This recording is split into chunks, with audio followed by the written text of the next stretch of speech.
Qué gusto poder estar con ustedes nuevamente. En esta oportunidad vamos a continuar el video anterior. Sobre el video anterior hablamos sobre el compromiso y la responsabilidad y la vigencia de devolver el diezmo. En esta oportunidad vamos a hablar del uso del diezmo por parte de los sacerdotes levitas responsables. De una vez entramos en materia. Números capítulo 18, versículo 20, dice así: Jehová dijo a Aarón: de la tierra de ellos no tendrás heredad, ni entre ellos tendrás parte. Yo soy tu parte y tu heredad en medio de los hijos de Israel. La tribu de Leví, los levitas, los sacerdotes, no tenían territorio para poseer, entonces Dios les dice que ellos, que Dios mismo sería su parte, o sea que ellos iban a depender y a comer de lo que Dios les proveyera. Versículo 21. Yo he dado a los hijos de Leví todos los diezmos en Israel como heredad por su ministerio, por cuanto ellos sirven en el ministerio del tabernáculo de reunión. Como los levitas servían en el tabernáculo, servían a Jehová, Jehová los iba a sustentar con el diezmo. Básicamente, ese es el énfasis, que el sacerdote vive de su ministerio, porque está enteramente dedicado a la obra de salvación. Versículo 24. Porque los levitas les he dado como heredad los diezmos de los hijos de Israel, que presentarán como ofrenda a Jehová, por lo cual les he dicho: entre los hijos de Israel no poseerán heredad. La heredad se refiere a que Israel iba a tomar posesión, una especie de conquista. Los levitas no iban a conquistar, sino que iban a servir al Señor en el templo, porque era un servicio pesado que no lo vamos a hablar en este momento, pero tenía que ver con la salvación.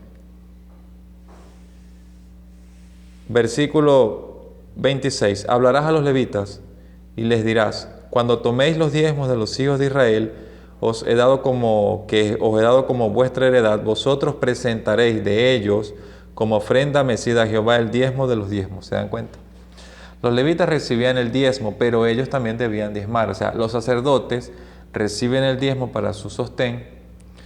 Y no solamente el sacerdote, sino los que tengan que ver con el mobiliario del templo, porque el sacerdocio levita tenía el sacerdocio de Aarón y el ministerio levítico. El ministerio levítico era un ministerio de difícil, ¿no? De cargar, de mobiliario, de mantener la parte operativa, era como un trastelone. Y el sacerdocio de Aarón era un sacerdocio que era profético y representaba una actividad que hace el Señor Jesucristo en este momento, un sumo sacerdocio. Ahora, en el tiempo antiguo, el diezmo era para que se sostuvieran los levitas y los sacerdotes. En el tiempo actual, según 1 Corintios, mira lo que dice.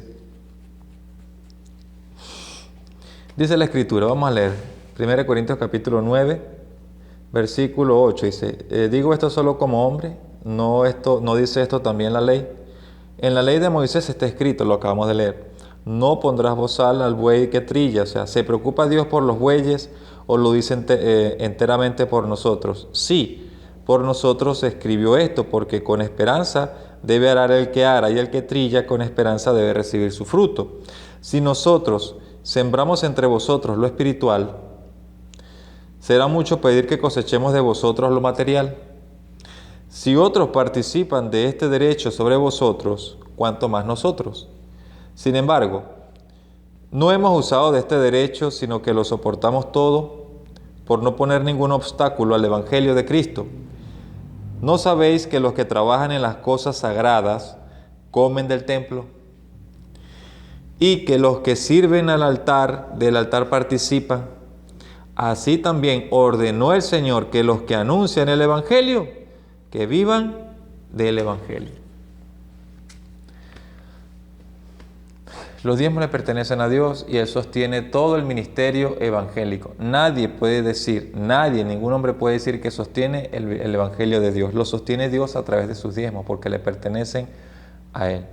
Sus ministros, las personas que se dedican enteramente al servicio, los sacerdotes católicos, los pastores, los reverendos, y para ustedes contar. Ellos se dedican enteramente al Evangelio, a predicar el Evangelio de Jesús, la palabra de Dios, y Dios los sustenta con esto. Ahora, usted me dirá: sí, pero ¿qué hacemos con los casos en que esto se presta para enriquecerse? Bueno, Eso queda a evaluación, porque el evangelio es un evangelio laico. No sé si me van a entender. El evangelio es laico, porque Dios levantó a laicos y algunos sacerdotes se sumaron. Pero Jesús hizo un ministerio laico en la tierra. Jesús no era un descendiente de Leví. Jesús no fue un fariseo. Jesús fue un laico. Los apóstoles fueron laicos. Es decir, que el ministerio es un ministerio laico. Y todo laico que se dedique a la obra de la predicación del evangelio puede comer del evangelio. Y todos participamos de la entrega. Y los pastores deben entregar diezmo. El pastor que no entrega su diezmo está robando a Dios. Ahora, sobre el uso del diezmo, pueden hacerse muchas cosas. Yo puedo hablar hipotéticamente. Ingresan recursos a X iglesia y X iglesia se da cuenta que los gastos operativos están cubiertos y que hay un excedente, una plusvalía, y esa plusvalía puede utilizarse en fines sociales. ¿Y por qué no? A la larga, todos somos templo de Dios. Y lo que usted haga para beneficiar al templo de Dios, que es su pueblo, su iglesia, las personas que integran la iglesia, pues también es servicio al templo.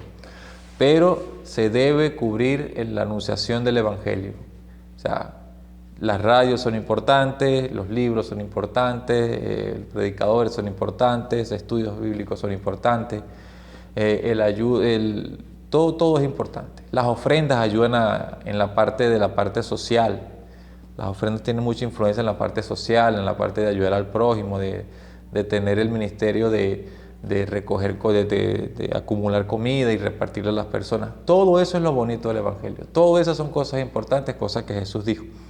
Pero el dinero del diezmo está dado para sostener a los ministros del evangelio.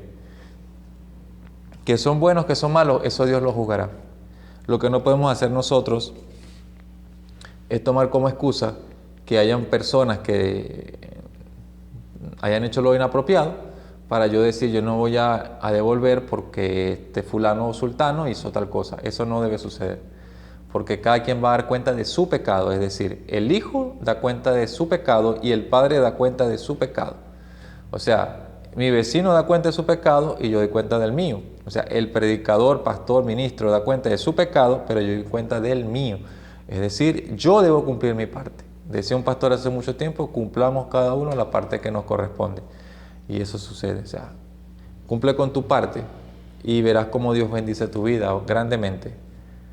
No te dejes llevar porque hayan personas que se han dedicado a usar el evangelio para estafar. No te dejes llevar por eso. Porque en todos los rangos sociales hay hay personas que hacen cosas inapropiadas. Es decir, pueden haber policías que hacen cosas inapropiadas, políticos que hacen cosas inapropiadas, docentes que hacen cosas inapropiadas, estudiantes que hacen cosas inapropiadas, pero no por eso vamos a eliminar a la policía, a los médicos, a los políticos. No podemos eliminar la estructura, no podemos eliminar una organización sistemática solamente porque hayan individualidades que lo hacen mal. Entonces, la invitación es que entiendas que el evangelio necesita ser sustentado y Dios lo sustenta a través de los diezmos. Y los ministros comen del evangelio. Así que bueno, eso está en la palabra de Dios, lo acabas de leer. Así que no queda más que decirte que Dios te bendiga. Si te parece importante esta información, comparte el video, va a ser de difusión pública. Y entendamos que debemos cumplir con nuestra parte. Muchas gracias.